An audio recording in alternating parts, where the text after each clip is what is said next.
other mysteries. Ordinarily, people's sense of their own self-importance makes it difficult for them to believe in someone else's superiority. Nevertheless, aspiring to be good people, they feel obliged to accept what is obviously true, for refusing to accept manifestations of genuine goodness would show a kind of stupidity that defies human dignity. Take Acariya, for example.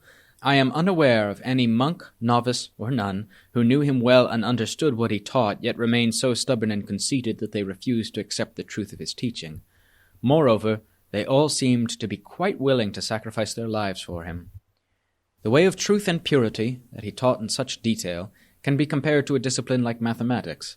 Both are established in fixed principles that give precise results when followed correctly. For example, 1 plus 1 must equal 2, 2 plus 2 must equal 4. No matter how many multiples are calculated in this fashion, the calculations will always be correct so long as the basic rules are applied. Whether it is an adult making the calculations or a child, if the right method is followed, then the results will inevitably be correct. No matter how many people may come along arbitrarily denying the validity of these basic principles, their truth remains the same. Such people merely display their own senseless stupidity. Likewise, principles of truth do not depend on the whims of any particular age group, gender, or nationality. They are accepted as irrefutable natural laws. The principles of Dhamma, that the Lord Buddha and the Arahants have fully realized to be true, can be proclaimed in their entirety with absolute assurance about their validity. Acariya was one individual who fully realized the principles of truth within himself. He could fully describe all the knowledge about internal and external phenomena that he had so clearly attained, without concern for the belief or disbelief, or the praise or criticism of others. Every aspect of his internal practice, beginning with moral discipline and samadhi, and progressing all the way to the absolute freedom of nibbana, was declared openly and boldly, so that his listeners could make use of that knowledge according to their own capabilities. He spoke fearlessly about the external aspects of his practice, like devas, brahmas, and various types of ghosts, leaving it up to his listeners to investigate as best they could. Besides receiving encouragement in the practice, those who shared his natural inclination to perceive such phenomena were able to significantly broaden the scope of their knowledge, enabling themselves to deal expeditiously with the mysterious phenomena they encountered. Some of his disciples bore witness to these phenomena, though they did not possess nearly the mastery that he did. I'll give you an example. One night, Acariya received groups of devas late into the night, having no chance to rest. Eventually feeling very tired, he wanted to lay down for a while. When yet another group of devas arrived late that night, he explained to them that he was very tired from receiving several previous groups, and now needed a rest. He requested that they go instead to visit one of his disciples and listen to his Dhamma discourse, which they did. When told what Acariya had said, this disciple agreed to talk with him about Dhamma for a while, after which they left. The next morning, this monk asked Acariya about the incident. Last night, a group of devas came to visit me. They said that, before coming to me, they had paid you a visit to request a Dhamma teaching, but you were very tired and needed a rest, so you sent them to me instead. Is this true, or were they misleading me just so they could listen to me talk about Dhamma? Feeling somewhat skeptical, I wanted to ask you about it. Acariya replied, Well, having already received several groups of devas, I was dead tired. Then the last group came, so I sent them to you, exactly as they said. Believe me, devas never lie to monks. They are not like human beings, who tend to be quite deceitful and untrustworthy. When devas make a promise, they always keep it, and when they make an appointment, they are always right on time.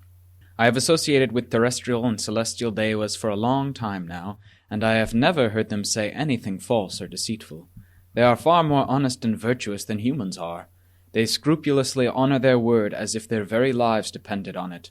They will severely criticize anyone who deviates from his word, and if that individual does not have a genuinely sound reason for failing to honor his commitments, they lose all respect for him.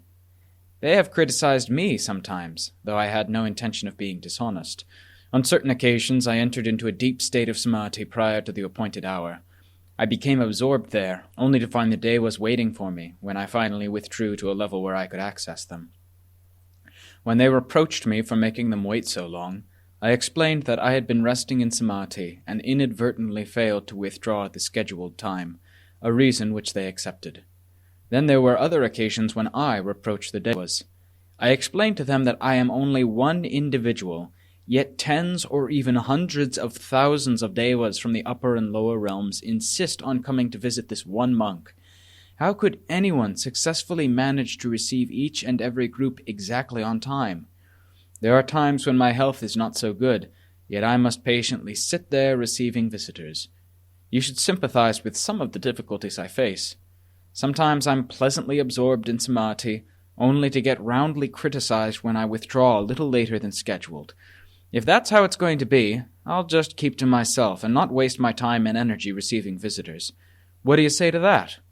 When rebuked like this, the devas invariably admitted their mistake and immediately asked for forgiveness.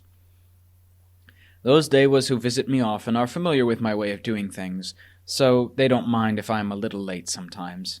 It's those who have never come before that tend to mind my being late, since by nature they place such a high value on truthfulness. All devas from all realms, including terrestrial devas, are the same in this respect. Sometimes, being aware that I must withdraw from a restful state of samadhi to receive them, they do worry about the moral consequences of criticizing me for not keeping my word. I occasionally counter their reproaches by telling them I actually value my word more than my own life. The reason that I did not withdraw from samadhi in time to receive you was due to an obligation I have to Dhamma, which is something far more important than any promise made to a deva. Although devas and brahmas of the celestial realms possess non-physical forms more refined than this human body of mine, my citta and my sense of truthfulness are exceedingly more subtle than those of all the devas and brahmas combined. But I am not one to talk incessantly about such things like an idiot.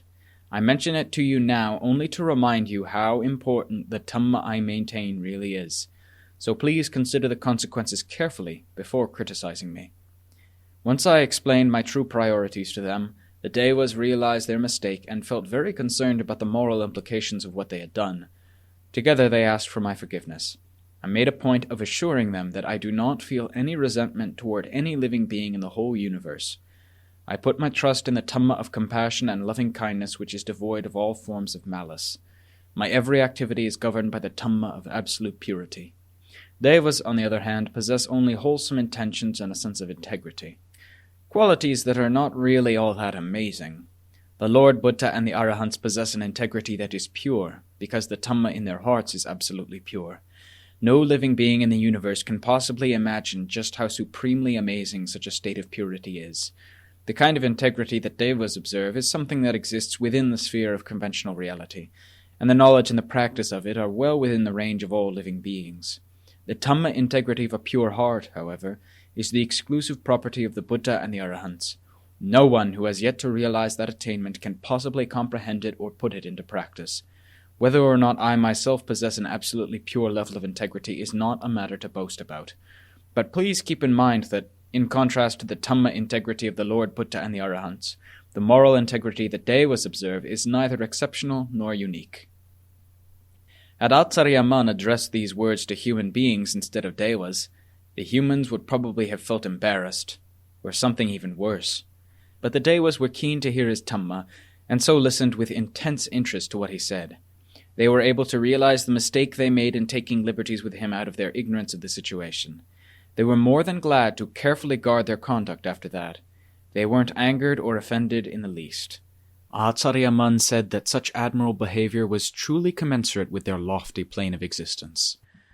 This brief example should serve as food for thought about the mysterious phenomena existing beyond the range of the physical senses. Such phenomena are mysterious only to those unable to perceive them. They cease to be a mystery to those who can. This same principle applies to Dhamma Bisamaya. So long as the Lord Buddha was the only person capable of comprehending the true nature of Dhamma, that Dhamma remained a mystery to everyone else. But once the Buddha's Arahant disciples comprehended that same Dhamma, its true nature ceased to be a mystery to them. So it is with the mysterious phenomena mentioned above. They cease to be a mystery to those who can perceive them. At the time of the Lord Buddha, he and his Arahant disciples were the only ones capable of fully comprehending the mysterious nature of Dhamma, and the only ones capable of perceiving every type of mysterious external phenomena. Such things were not common knowledge. Many people at that time were incapable of perceiving these mysteries. At most, they had heard about such things, and, after consideration, they came to believe in them, being satisfied of their existence even though they hadn't perceived them directly. Others, who also considered the matter, refused to believe in these mysteries. This became a hindrance to their practice, preventing them from unreservedly following the Lord Buddha and his Arahant disciples. It is the same today. Only those possessing an innate capacity to perceive these phenomena can uncover their mysteries. For the rest, it's just hearsay. Whether we choose to believe in such things or not, there is unlikely to be any scientific evidence to prove their existence. I too might have been tempted to disbelieve, but I never found enough reason to be skeptical, so I have tried to remain impartial and simply write Acariya Man's story as he and his senior disciples related it to me.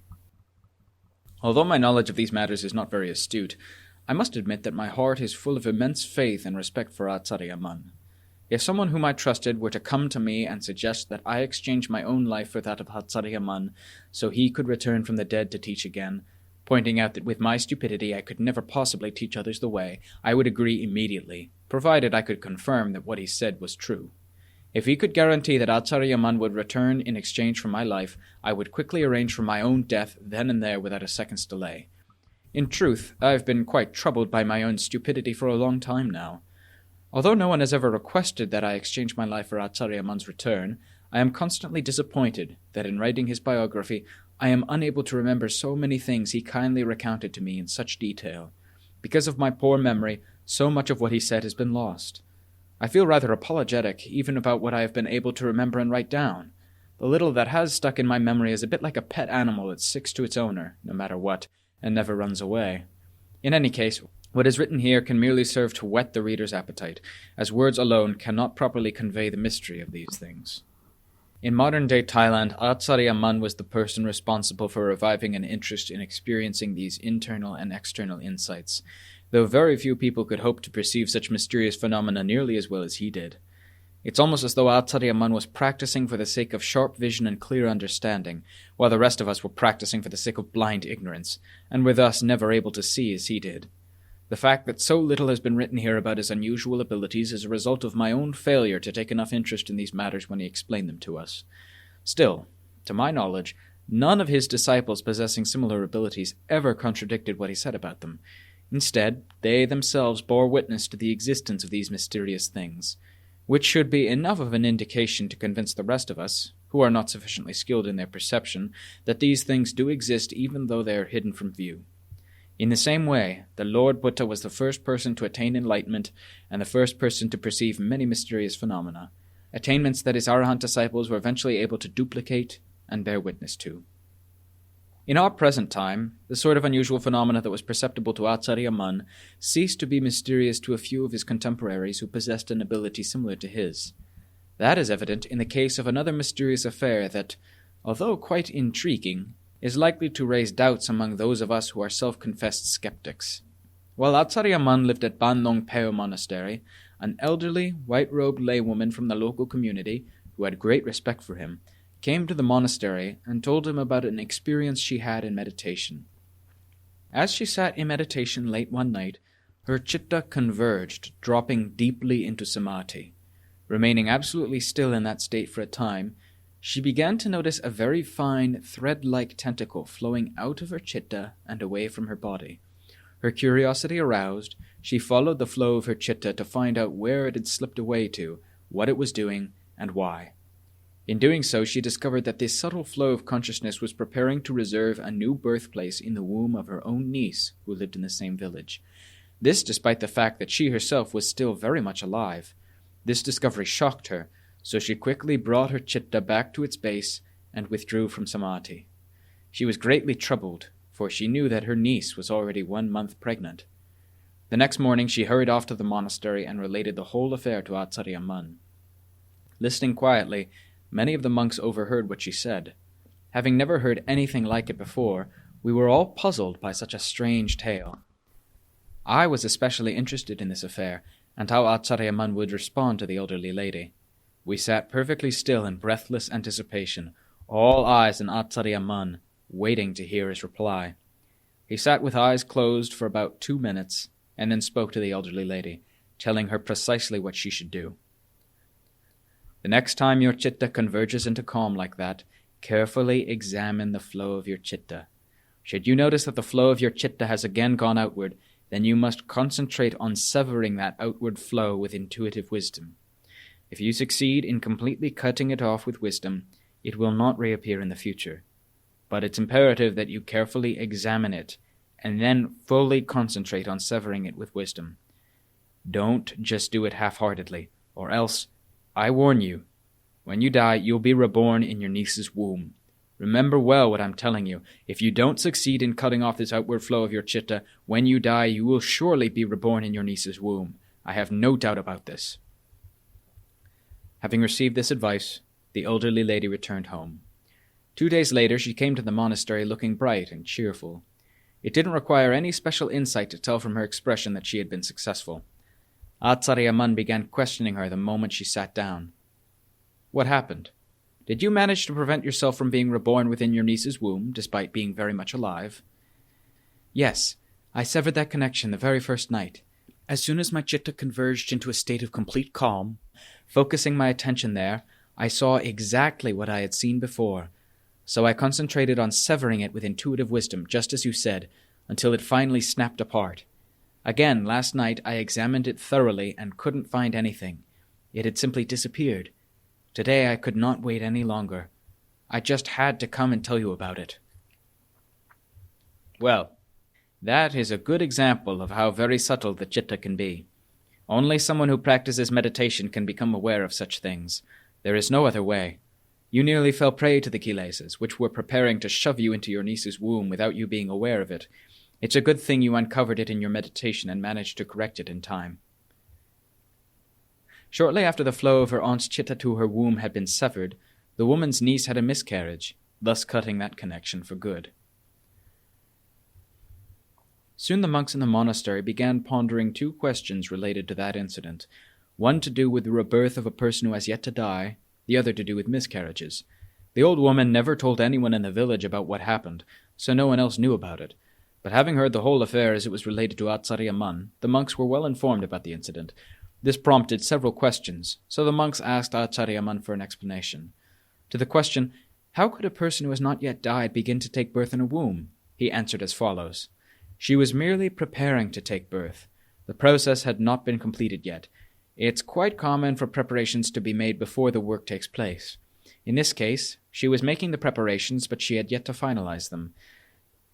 So it would be incorrect to say that a person can be reborn while she is still alive. But had she not been so perceptive, she would certainly have established a new home in her niece's womb. To the second question, isn't severing the flow of the chitta, connecting the elderly lady to her niece, tantamount to destroying a human life? He answered as follows. What was there to destroy? She merely severed the flow of her chitta. She didn't cut off the head of a living being. The true chitta remained with that woman the whole time. It simply sent a tentacle out to latch on to her niece. As soon as she realized it and cut the outward flow of her chitta to break that connection, that was the end of the matter.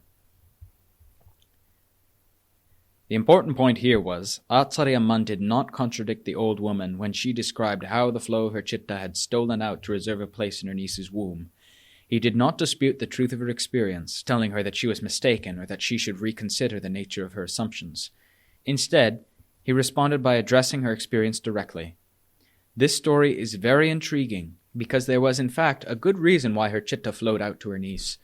The woman said she had always been very fond of her niece, keeping in constant touch and always doting on her. But she never suspected that anything mysterious lurked in their relationship, waiting to sneak out and cause her to be reborn as her niece's child. If Acariya Mun had not helped to solve this problem, she would have ended up in that young woman's womb for sure. Acariya Mun said that it is far beyond the average person's capabilities to fathom the chitta's extraordinary complexity, making it very difficult for them to properly look after the chitta and avoid jeopardizing their own well-being. Had that woman possessed no basis in samadhi meditation, she would have had no means of understanding the way the chitta functions in relation to living and dying. Consequently, samadhi meditation is an effective means of dealing correctly with the chitta. This is especially true at critical junctures in life when mindfulness and wisdom are extremely important aids to understanding and caring for the chitta. When these faculties are well developed, they are able to effectively intervene and neutralize severe pain so that it does not overwhelm the heart at the time of death. Death is an absolutely crucial time, when defeat means, at the very least, a missed opportunity for the next life. For instance, Someone who misses out at death may be reborn as an animal and be forced to waste time, stuck for the duration of that animal's life and suffering the agony of that lowly existence as well.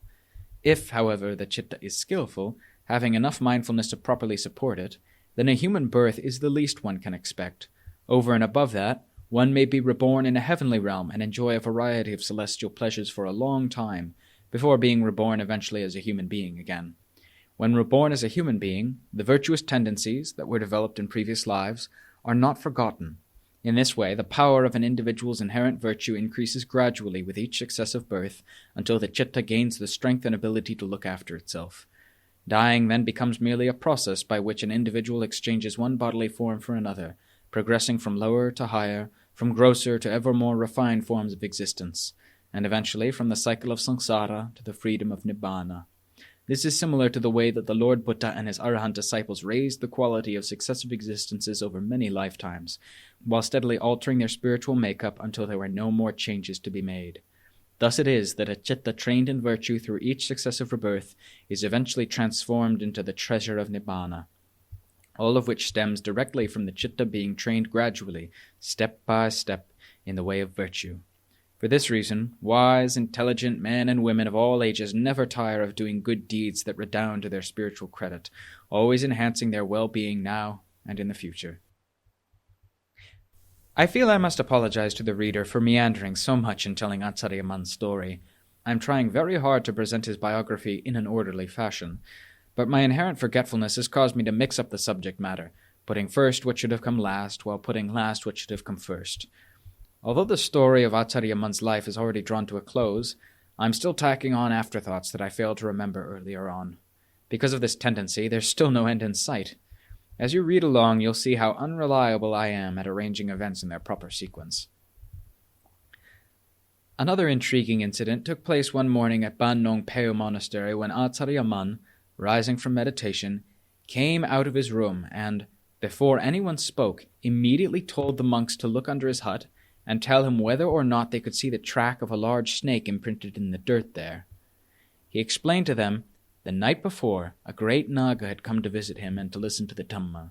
Before it left, he had asked it to leave some marks on the ground as a visible sign to show the monks in the morning. The monks informed him that they could see the track of a very large snake trailing out from underneath his hut and into the forest. There being no other tracks leading in, they could not tell how it had gotten there.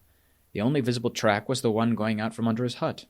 The ground around his hut was swept clean, so other tracks would have been easily noticed. But there were no others, only the one. Acariya Man told them they need not look for others because they wouldn't find them. He reiterated that the Naga left directly from his hut soon after he requested it to leave a mark on the ground below. Had the monks seen the track first and then asked Acariya Man about it, the incident would not be so thought-provoking. The intriguing fact is that Acariya Man immediately broached the subject first, without being prompted, and sure enough they then found the track of a large snake under his hut, which means that, perceiving the Naga with his inner eye, he told it to leave some visible mark for the monks to see with their physical eyes, since their inner eyes were blind, and they had no way to see the Naga when it came to visit. Later, when they had an opportunity, the monks asked Acariya Man whether the Nagas who visited him appeared in a serpent-like form or in some other form. He replied that one could never be sure with Nagas how they would appear. If they came for the purpose of listening to Dhamma, as they did last night, then they'll come in the form of a human being of a comparable social status to their own. A great Naga will come in the guise of a sovereign king surrounded by a royal entourage. Its comportment will be very regal in every respect, so when I discuss Dhamma with it, I use royal terms of speech, just as I would with any royal personage. Its entourage resembles a delegation of government officials accompanying a crowned head of state. They all behave in a most polite, respectful manner, much more so than we humans do. They sit perfectly still when listening to Dhamma, showing no signs of restlessness. When discussing Dhamma with me, the leader always speaks on behalf of the whole group. Anyone with a question will refer it to the leader first. Then he asks me, and I give a reply. Once I have answered all their questions, they all depart together. Here is another incident that we can take on faith about Acariya Man's extraordinary abilities, even though its true nature lies beyond our comprehension. A certain monk noticed that Acariya Man liked to smoke a particular brand of cigarettes, so he told a lay supporter to use some money he had been offered to buy some for Acariya Man. The lay supporter complied, and the monk then offered them to Acariya Man. At first Acariya Mun said nothing, probably because he was speaking on Dhamma at the time and did not have any opportunity to investigate the matter. But the following morning, when that monk went to see him, he ordered him to take the cigarettes away. He said that he would not smoke them since they were owned in common by many different people. The monk in question assured Acariya Mun that the cigarettes belonged to him alone, since he had told a lay supporter to buy them with his own money the day before. He specifically had them purchased as an offering for Acariya Mun, so they could not possibly be owned in common by many people. Acariya Mun reiterated that he wanted them taken away. Being owned in common by many different people, the offering was not pure, so he did not want to smoke them. Not daring to press the issue any further for fear of being rebuked, the monk was obliged to take back the cigarettes. He sent for the lay supporter who had purchased them for him and asked what had happened. It turned out that this layman had taken money belonging to many different monks, all of whom instructed him to buy some necessity or other. He had used the money left over from those purchases to buy the cigarettes. The monk asked him for the names of the monks whose money was involved, and he then hurried off to find them. Once he explained about the mix-up with the cigarettes, each was more than happy to see them offered to Acariya Mun. So the monk took the cigarettes and once more offered them to Acariya Mun, confessing that he was really at fault for not questioning the layman thoroughly about the matter first. He acknowledged that Acariya Mun was exactly right. The layman confirmed that he had taken money belonging to many different monks and put it all together to make various purchases.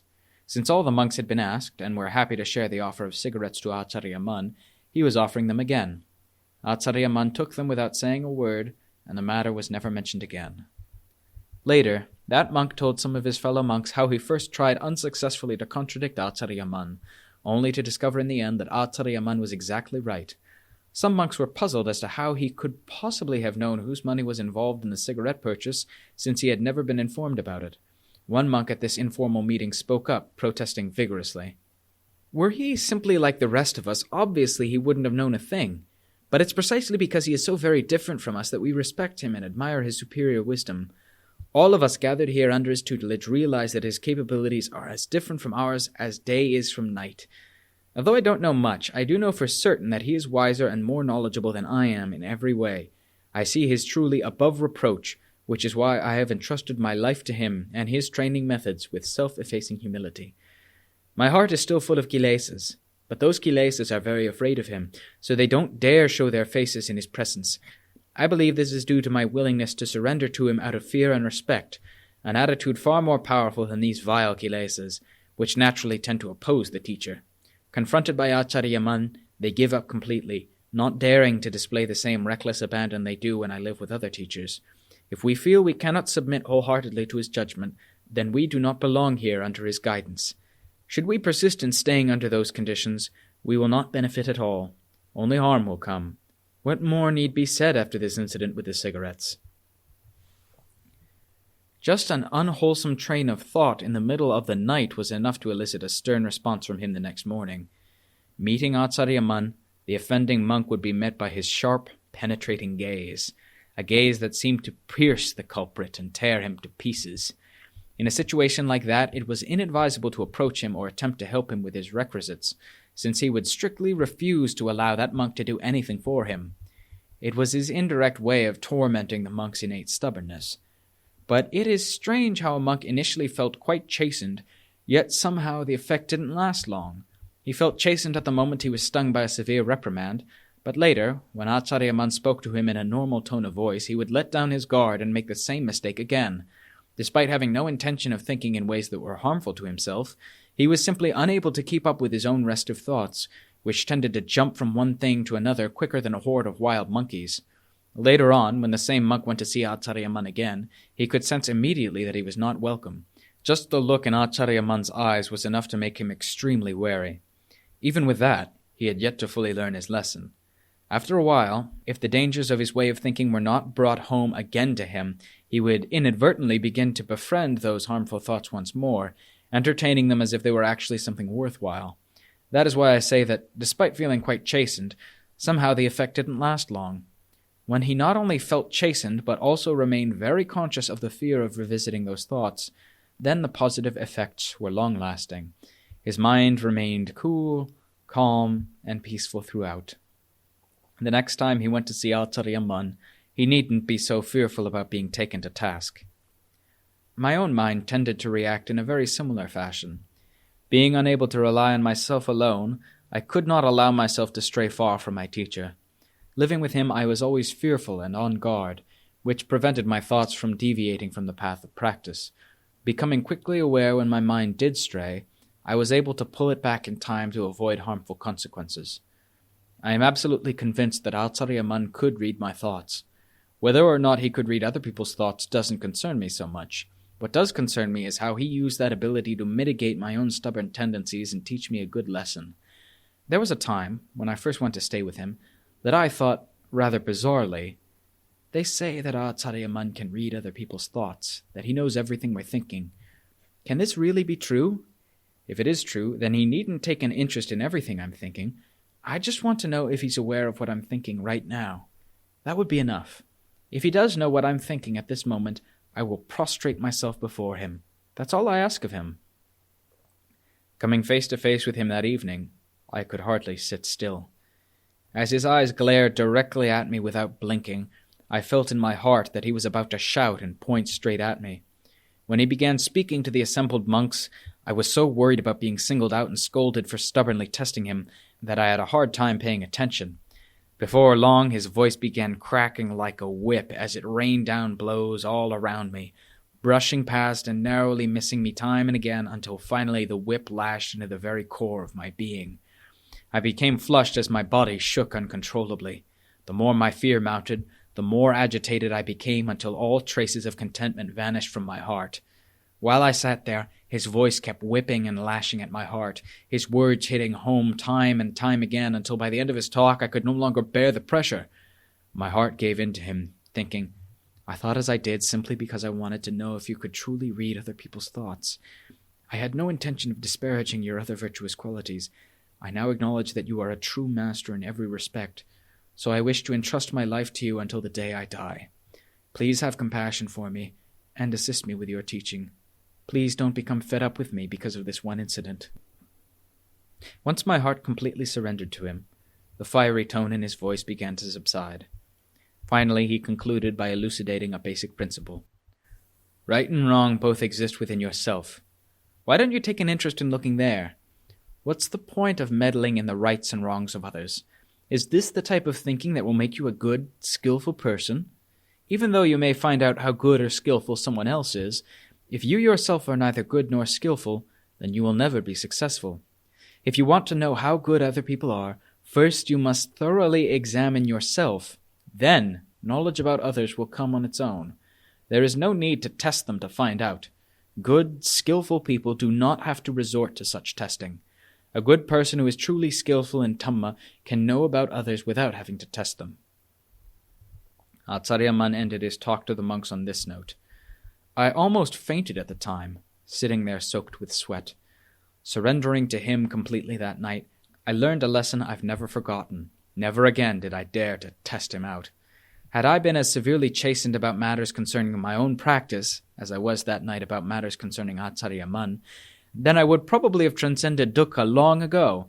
But, alas, I've never been able to chasten myself to such good effect, which really rankles me sometimes.